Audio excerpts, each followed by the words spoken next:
അല്ല, ഞാൻ പ്ലാൻ ബിയെ കുറിച്ച് പറയുന്നതിന് മുമ്പ് രണ്ടാമത് പറഞ്ഞ ചോദ്യത്തെക്കുറിച്ച് പറയാം. ഡി കെ ശിവകുമാറിന്റെ സഹോദരൻ കോൺഗ്രസിന്റെ നേതാവ് പറഞ്ഞ അഭിപ്രായത്തോട് കോൺഗ്രസിന് ഒരു രീതിയിലും യോജിപ്പില്ല. അത് കോൺഗ്രസിന്റെ ഒഫീഷ്യൽ ആയിട്ടുള്ള ഒരു സ്റ്റേറ്റ്മെന്റ് അല്ല. മല്ലികാർജുൻ ഖാർഗെ എന്ന് പറയുന്ന AICCയുടെ പ്രസിഡന്റ് തന്നെ അത് തള്ളിപ്പറഞ്ഞിട്ടുണ്ട്. കോൺഗ്രസ് ഒരു രീതിയിലും അംഗീകരിക്കുന്ന ഒരു വാദമല്ല അദ്ദേഹം ഉന്നയിച്ചത്.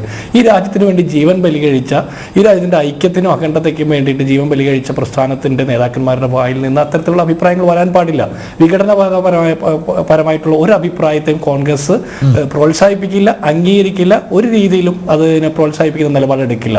അത് തെറ്റായിട്ടുള്ള ഒരു സ്റ്റാൻഡാണ്, സ്റ്റേറ്റ്മെന്റ് ആണ് എന്ന് പറഞ്ഞുകൊള്ളട്ടെ. ഇനി രണ്ടാമത് പ്ലാൻ ബി എന്താണെന്ന് ഇതുവരെ നമുക്ക് മനസ്സിലായിട്ടില്ല, അദ്ദേഹം പറഞ്ഞിട്ടില്ല. അതുകൊണ്ട് പ്ലാൻ ബക്കറ്റ് എന്നായിരിക്കും ഈ ആളുകളൊക്കെ ട്രോൾ ചെയ്യുന്ന പോലെ പ്ലാൻ ബക്കറ്റ് തന്നെയായിരിക്കും. കേന്ദ്ര അവഗണന ഇനിയും തുടർന്നാൽ പിന്നെ ഇവർ ബക്കറ്റ് വിരുവാനുള്ള ഒരു സ്ഥിരം പരിപാടി അതായിരിക്കാം ഉദ്ദേശിക്കുന്നത്. അതാവുമ്പോൾ കണക്കില്ല, ഇഷ്ടം പോലെ കൈകാര്യം ചെയ്യാം.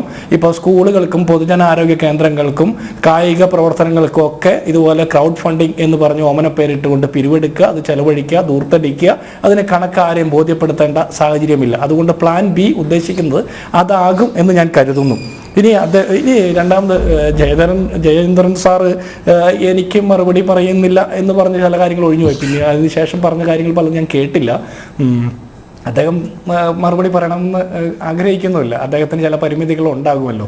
പക്ഷേ അദ്ദേഹം കണക്കുകൾ കുറേ ഇവിടെ അവതരിപ്പിച്ചു. പക്ഷേ എനിക്ക് നിങ്ങൾ പറഞ്ഞ അഭിപ്രായത്തോട് യോജിപ്പില്ല. അദ്ദേഹം കണക്ക് പറഞ്ഞപ്പോൾ എനിക്ക് ഒന്നും തന്നെ മനസ്സിലായില്ല.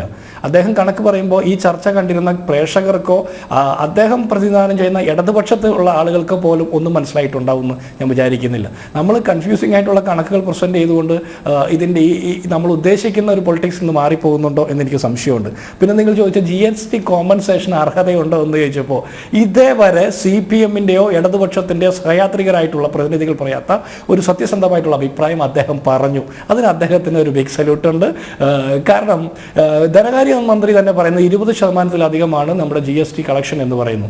GST ആക്ട് അനുസരിച്ച് 14% മേലെ ഉണ്ടെങ്കിൽ GST കോമ്പൻസേഷന് അർഹതയില്ല. അപ്പോൾ CPM-കാർ ഈ ദിവസം വരെ പറയുന്ന അവരുടെ വാദത്തിന് സെൽഫ് കോൺട്രഡിക്ടറി ആയിട്ടുള്ള വാദമാണ് അവർ ഉന്നയിക്കുന്നത്. രണ്ടാമത്തെ GST കോമ്പൻസേഷൻ 5 വർഷത്തേക്കാണ് പറഞ്ഞിരുന്നത്. ആ പ്രഖ്യാപിത നിലപാട് പ്രകാരം 5 വർഷത്തേക്കുള്ള കോമ്പൻസേഷൻ നമുക്ക് കിട്ടി, അത് ബോധിച്ചു, അത് നമ്മൾ ഇവിടെ ചെലവഴിച്ചു, ദൂർത്തടിക്ക് അങ്ങനെയൊക്കെ അത് നടത്തി കഴിഞ്ഞു. ഇനി അതിനെക്കുറിച്ച് പറയാൻ അർഹതയില്ല. ജയചന്ദ്രൻ സാറെങ്കിലും അത് ചർച്ചയിൽ സമ്മതിച്ചതിന് അദ്ദേഹത്തോട് പ്രത്യേക അഭിനന്ദനമുണ്ട്. അടുത്തത് 2016 വൈറ്റ് പേപ്പർ തോമസ് ഐസക് ധനകാര്യമന്ത്രിയെ ചുമതലയേറ്റതിന് ഇമ്മീഡിയറ്റ് ആയിട്ട് അവർ വൈറ്റ് പേപ്പർ അവതരിപ്പിച്ചു. അത് കേരളത്തിന്റെ സാമ്പത്തിക സ്ഥിതിയെക്കുറിച്ച് ആശങ്കാകുലമായിട്ടുള്ള സാഹചര്യമാണ് എന്ന് പറയുന്ന രീതിയിലാണ് വൈറ്റ് പേപ്പർ അവതരിപ്പിച്ചത്. അത് സത്യസന്ധമായിട്ടുള്ള ഒരു വൈറ്റ് പേപ്പർ ആണെങ്കിൽ മുൻപ് ഭരിച്ചിറങ്ങിപ്പോയ ഉമ്മൻചാണ്ടി സർക്കാരിനെ കുറ്റം പറയാൻ വേണ്ടിയിട്ട് മനഃപൂർവ്വം ഇകഴ്ത്തി കാണിക്കാൻ വേണ്ടിയിട്ട് വ്യാജ ഡാറ്റ വെച്ചിട്ടുള്ള ഒരു വൈറ്റ് പേപ്പർ ആണെങ്കിൽ നമുക്ക് പിന്നെ അതിന് പറയാനില്ല, അത് രാഷ്ട്രീയ ദുരാരോപണം എന്ന് പറയാം. അല്ല, അത് സത്യസന്ധമായിട്ടാണ് കേരളത്തിന് അത്രത്തോളം സാമ്പത്തിക ദുസ്ഥിതിയാണ് എന്ന് പറയുന്ന വൈറ്റ് പേപ്പർ സത്യസന്ധമായിരുന്നെങ്കിൽ പിന്നീട് ഇങ്ങോട്ട് ഈ 1.5 വർഷക്കാലം ഇവർ സ്വീകരിക്കേണ്ട നടപടികൾ എന്തായിരുന്നു? ഇവരുടെ ദൂർത്തും കെടുകാര്യസ്ഥതയും അധിക ചെലവും അനാവശ്യ ചെലവും അഴിമതിയും ഒക്കെ ഒഴിവാക്കേണ്ടിയിരുന്നില്ലേ? മുണ്ട് മുറുക്കി കൊടുക്കാൻ നമ്മളോട് ഉപദേശിച്ചാൽ മാത്രം പോരല്ലോ, ഇവരും അത് ചെയ്യണ്ടേ? പബ്ലിക്കിന്റെ മുമ്പിൽ അത്തരത്തിലൊരു ഇൻട്രസ്റ്റ് വരാൻ രീതിയിൽ, പബ്ലിക്കിന് അങ്ങനെ ഒരു തോന്നൽ വരുത്തുന്ന രീതിയിൽ എന്ത് പ്രവർത്തനമാണ് ഈ സംസ്ഥാന സർക്കാർ സ്വീകരിച്ചിട്ടുള്ളത്? അപ്പോൾ ആ വൈറ്റ് പേപ്പറിൽ പറയുന്ന കാര്യങ്ങളോട് ഇവർക്ക് പോലും യാതൊരു കമ്മിറ്റ്മെന്റും ഉണ്ടായിരുന്നില്ല എന്നുള്ളത് സത്യമാണ്. ഇനി ആ വൈറ്റ് പേപ്പറിൽ അങ്ങനെ പറയുന്ന കാര്യങ്ങൾ, സാമ്പത്തിക ദുസ്ഥിതി സാഹചര്യങ്ങൾ മോശമാണെന്ന് പറയുന്നുണ്ടെങ്കിൽ കേരളത്തിൽ കിട്ടുന്നതിനേക്കാൾ കൂടിയ 2% കൂടിയ തുകയ്ക്ക് മസാല ബോണ്ടിൽ നിന്ന് വിദേശത്തു നിന്ന് കടമെടുക്കുന്ന കിഫ്ബിയുടെ പദ്ധതി എന്തിനു വേണ്ടിയിട്ട് ആവിഷ്കരിച്ചത്? അത് കൊള്ളയ്ക്കും അഴിമതിക്കും വേണ്ടിയിട്ടല്ലേ? ഞാൻ ചോദിക്കുന്നത് 2016 ശേഷം ഈ ഒന്നാം പിണറായി സർക്കാർ വരുന്നതിന് മുമ്പ് കേരളത്തിൽ പാലങ്ങളും വിമാനത്താവളങ്ങളും റോഡുകളും മറ്റ് ഗവൺമെന്റ് കെട്ടിടങ്ങളും സ്കൂളുകളും കോളേജുകളും ഒന്നും പണിതിട്ടില്ലേ? ഗവൺമെന്റ് മറ്റ് ഒരു നിർമ്മാണ പ്രവർത്തനം നടത്തിയിട്ടില്ലേ? ഇൻഫ്രാസ്ട്രക്ചർ ഡെവലപ്മെന്റ് ഇവിടെ നടത്തിയിട്ടില്ലേ? ഈ കിഫ്ബി വന്നതിന് ശേഷമാണ് ഇതൊക്കെ നടക്കുന്നത്. കിഫ്ബിക്ക് മുമ്പും ഇവിടെ കമ്മ്യൂണിസ്റ്റുകാരായിട്ടുള്ളവരും മാർക്സിസ്റ്റുകാരായിട്ടുള്ളവരും കോൺഗ്രസ്സുകാരായിട്ടുള്ളവരും അല്ലാത്തവരുമായിട്ടുള്ള മുഖ്യമന്ത്രിമാരുടെ കീഴിലുള്ള ഭരണ സംവിധാനം കേരളത്തിൽ ഉണ്ടായിട്ടുണ്ട്. അന്നൊക്കെ ഇവിടെ ഇൻഫ്രാസ്ട്രക്ചർ ഡെവലപ്മെന്റ് നടന്നിട്ടുണ്ട്. ഈ കിഫ്ബി എന്തോ മഹത്തായ സംരംഭമാണ് എന്ന് കൊട്ടിഘോഷിച്ച് കൊണ്ടുവന്ന് ഈ മുന്തിയ പലിശയ്ക്ക് പണമെടുത്ത് കേരളത്തെ ദൂർത്തടിക്കുകയാണ്. ദൂർത്ത് എന്ന് തന്നെ തന്നെ പറയണം, അതിന്റെ ഇൻട്രസ്റ്റ് എന്താണെന്ന് കൃത്യമായിട്ട് പറയാൻ ഇഡിയുടെ മുമ്പിൽ പോകാൻ ഇവർ ധൈര്യം കാണിക്കുന്നില്ല. അതിനുള്ള കഴിവും ആർജവും ഉണ്ടെന്നൊക്കെയാണ് ജയചന്ദ്രൻ സാർ പറയുന്നത്. ജയചന്ദ്രൻ സാർ പറയുന്ന പോലെ കഴിവും ആർജവും ഉണ്ടെങ്കിൽ എന്തുകൊണ്ടാണ് ഇഡിയുടെ മുമ്പിൽ പോയി മറുപടി പറയാത്തത്?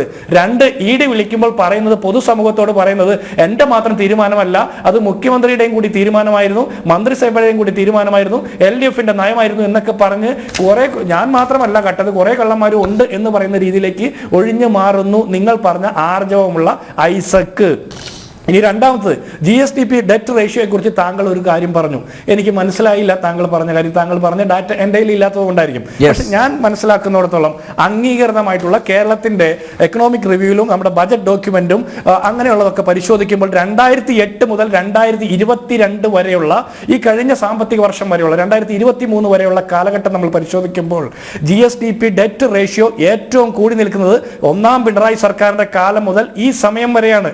ഉമ്മൻചാണ്ടി സർക്കാർ അധികാരം ഒഴിയുമ്പോൾ 27% GSDP ഡെറ്റ് റേഷ്യോ. അതായത് നമ്മുടെ സംസ്ഥാനത്തിന്റെ മൊത്ത വരുമാനത്തിന്റെ 27.3% മാത്രമായിരുന്നു നമ്മുടെ കടബാധ്യത.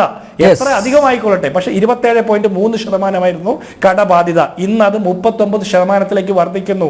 അതിന്റെ ഉത്തരവാദിത്വം നിങ്ങൾക്ക് തന്നെയാണ്. ഒരു വൻകിട പ്രോജക്റ്റ് നടപ്പാക്കിയിട്ടില്ല, ഒരു തൊഴിൽ സംരംഭങ്ങളും തുടങ്ങിയിട്ടില്ല. ഞാൻ പെട്ടെന്ന് അവസാനിപ്പിക്കാം, ഒരു മിനിറ്റിനുള്ളിൽ അവസാനിപ്പിക്കാം. ഒന്നും നടപ്പാക്കാതെ ഇത്രത്തോളം വർദ്ധിച്ചത് എങ്ങനെ? പിന്നെ താങ്കൾ കടത്തെക്കുറിച്ച് പറഞ്ഞു. ഓരോ കാലഘട്ടത്തിലും നയനാർ ഒഴിയുമ്പോൾ 25,000 കോടി രൂപയായിരുന്നു കേരളത്തിന്റെ കടമെങ്കിൽ പിന്നീട് വന്ന ആന്റണി സർക്കാർ അധികാരം ഒഴിയുമ്പോൾ 47,000 കോടി മാത്രമായിരുന്നു കടം. അത് VS അച്യുതാനന്ദന്റെ കാലമാകുമ്പോൾ എങ്ങനെയാ 82,000 കോടി രൂപയായിട്ട് ഉയരുന്നു. ഉമ്മൻചാണ്ടി സർക്കാരിന്റെ കാലത്ത് അത് 1,62,270 കോടിയായിട്ട് ഉയരുന്നു. പക്ഷേ പിണറായി സർക്കാരിന്റെ ഈ കാലഘട്ടം വരെ അത് ഇതേവരെയുള്ള ചരിത്രത്തിന്റെ മൊത്തം ഇരട്ടിയാകുകയാണ് 7.5 വർഷം കൊണ്ട്. അതിന്റെ ഉത്തരവാദിത്തം നിങ്ങൾക്കല്ലേ? അതിന്റെ ഉത്തരം നിങ്ങൾ പറയണ്ടേ? അപ്പോൾ ഞാൻ പറയുന്നത്, നിങ്ങൾ കേന്ദ്രത്തെ കുറ്റം പറയാൻ പോകുമ്പോൾ വേറെ ഒരു 99 കാര്യങ്ങൾ നിങ്ങൾക്കെതിരെ വിരൽ ചൂണ്ടപ്പെടുകയാണ്. അതിന് മറുപടി പറയാതെ നിങ്ങൾ പോകാൻ പാടില്ല. നിങ്ങൾ പറയുന്ന കോഴ്സുകൾക്കൊക്കെ ന്യായമുണ്ടെങ്കിൽ ആ കോഴ്സിനൊപ്പം ഞങ്ങൾ നിൽക്കണമെങ്കിൽ നിങ്ങൾ കേരളത്തെ ദൂർത്തടിക്കാതെ, കെടുകാര്യസ്ഥതയില്ലാതെ കുറെ കൂടി നല്ലൊരു ഫിനാൻഷ്യൽ മാനേജ്മെന്റുമായിട്ട് പോയാൽ നിങ്ങളുടെ ഒപ്പം നിൽക്കാൻ ഞങ്ങളും തയ്യാറാകുമായിരുന്നു. ഇതില്ലാതെ പോകുമ്പോഴാണ് ഞങ്ങൾ എതിർക്കുന്നത്.